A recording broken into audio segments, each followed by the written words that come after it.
اپنی خود مختاری اور علاقائی سالمیت کا دفاع ہر قیمت پر کریں گے، وزیر اعظم نے ایک بار پھر واضح کر دیا۔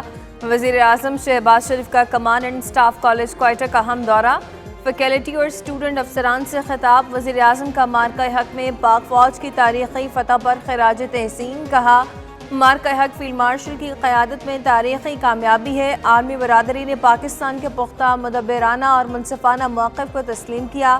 افغان طالبان کی زیر سرپرستی دہشت گردوں کے خلاف آپریشن غضب للحق پوری قوت سے جاری ہے۔ دہشت گردوں کی پناہ گاہوں اور نیٹ ورک کو نیست و نابود کیا جا رہا ہے۔ پاکستان امن، استحکام اور ترقی کے لیے نیٹ ریجنل اسٹیبلائزر بن چکا۔ پاکستان کی سفارتکاری کے باعث ایران امریکہ جنگ بند ہوئی۔ امن کوششوں کا مثبت جواب دینے پر صدر ٹرمپ اور ایرانی قیادت کو خراج تحسین پیش کرتے ہیں۔ وزیر اعظم کا کشمیریوں اور فلسطینیوں کے لیے غیر متزلزل حمایت کا اعادہ۔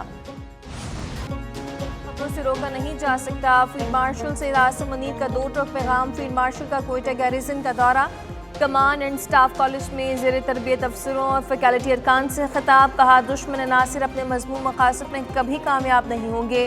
مسلح افواج عوامی حمایت سے دہشت گردی کے مکمل خاتمے کے لیے پرعزم ہیں۔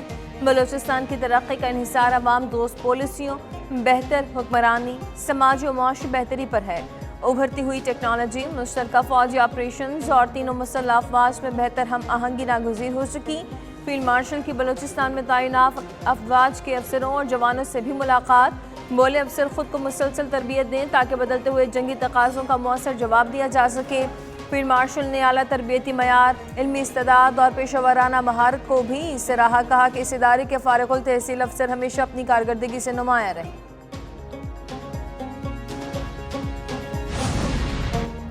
وزیر اعظم شہباز شریف کی زیر صدارت کوئٹہ میں بلوچستان ایپیکس کمیٹی کا اجلاس۔ وزیر اعظم کو بلوچستان میں سیکیورٹی، ترقیاتی منصوبوں کی پیش رفت، منصوبہ بندی اور دیگر امور پر بریفنگ دی گئی۔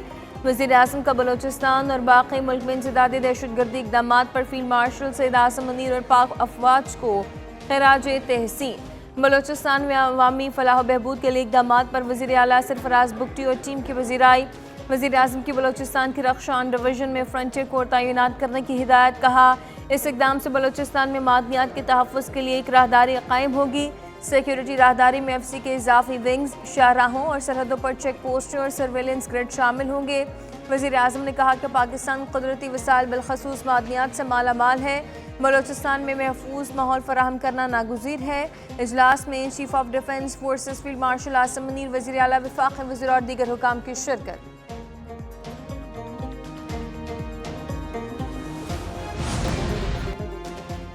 شمالی وزیرستان میں سیکیورٹی فورسز کا آپریشن 22 دہشت گرد ہلاک۔ آئی ایس پی آر کے مطابق سیکیورٹی فورسز کا شیوا کے علاقے میں سرچ اینڈ کلیئرنس آپریشن 17 مئی سے جاری تھا۔ سیکیورٹی فورسز اور خوارج کے درمیان شدید فائرنگ کا تبادلہ، ہلاک دہشت گردوں سے اسلحہ اور گولہ بارود برآمد۔ دہشت گرد کئی کارروائیوں میں ملوث تھے۔ دہشت گردوں نے مقامی آبادی کو انسانی ڈھال کے طور پر استعمال کیا۔ انسانی جانوں کو خطرے میں ڈالنے کے دہشت گردوں کے اقدامات قابل مذمت قرار۔ شمالی وزیرستان میں سینیٹائزیشن آپریشن جاری، علاقے کو مکمل کلیئر کرنے کا عمل تیز۔ وزیر اعظم کا فتنہ الخوارج کے خلاف کامیاب کارروائی پر سیکیورٹی فورسز کو خراج تحسین۔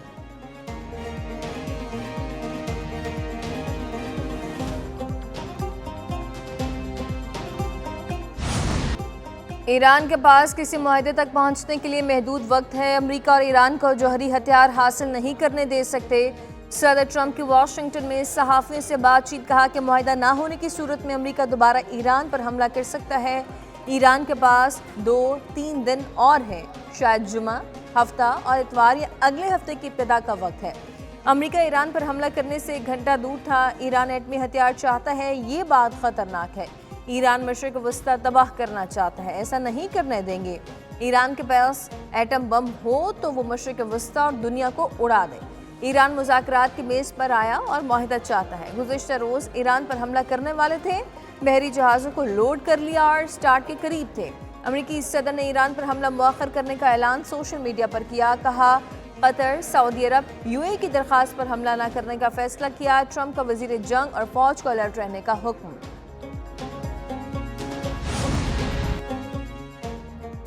صدر ٹرمپ چاہتے ہیں کہ ایران کے پاس ایٹمی ہتھیار نہ ہو۔ ہر ملک کے پاس جوہری ہتھیار ہوگا تو ہم سب غیر محفوظ ہوں گے۔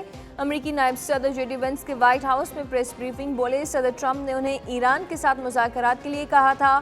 وہ پاکستان گئے، ایران کے ساتھ 21 گھنٹے تک طویل مذاکرات کیے۔ ایرانی بھی ڈیل کرنا چاہتے ہیں، معاملے پر کچھ عام پیش رفت ہوئی ہے، ضرورت پڑی تو ایران کے خلاف فوجی مہم دوبارہ شروع کی جا سکتی ہے۔ صدر ٹرمپ اور ایران دوبارہ جنگ کے حق میں نہیں ہیں۔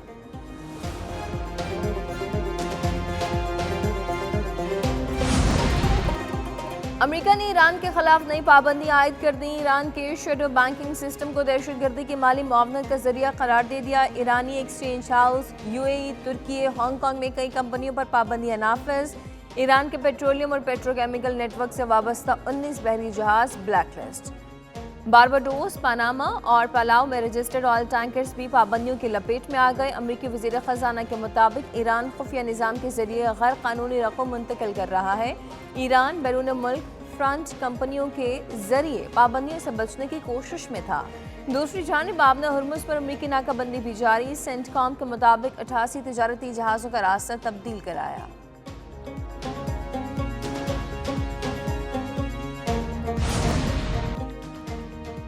مذاکرات کا مطلب ہرگز ہتھیار ڈالنا نہیں۔ ایرانی صدر مسعود پزشکیان کہتے ہیں کہ ایران عزت، اقتدار اور قومی حقوق کے تحفظ کے ساتھ مذاکرات کر رہا ہے۔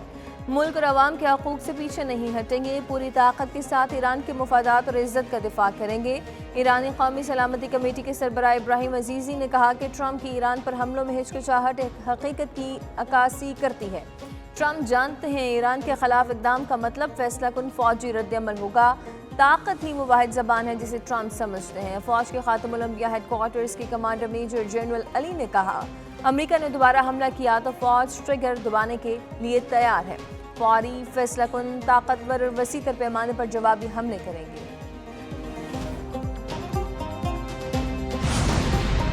ایرانی سپریم لیڈر کے ملٹری سیکرٹری محسن رضائی کا ٹرمپ پر طنز، ایکس پر لکھا، امریکی صدر امید رکھتے ہیں کہ ایرانی فوج ہتھیار ڈال دے، اس کے لیے وہ پہلے حملے کی ڈیڈ لائن طے اور پھر خود ہی منسوخ کر دیتے ہیں۔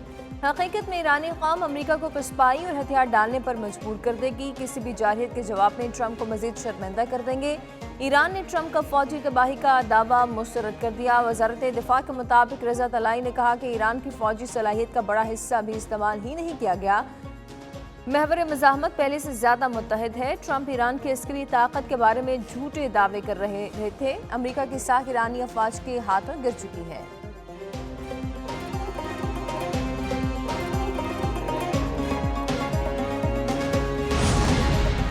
روسی صدر ولادیمیر پوٹن سرکاری دورے پر چین کے دارالحکومت بیجنگ پہنچ گئے۔ چینی وزارت خارجہ نے روسی صدر کا استقبال کیا۔ ذرائع کے مطابق صدر پوٹن اپنے دورہ بیجنگ میں چینی قیادت سے ملاقات کریں گے۔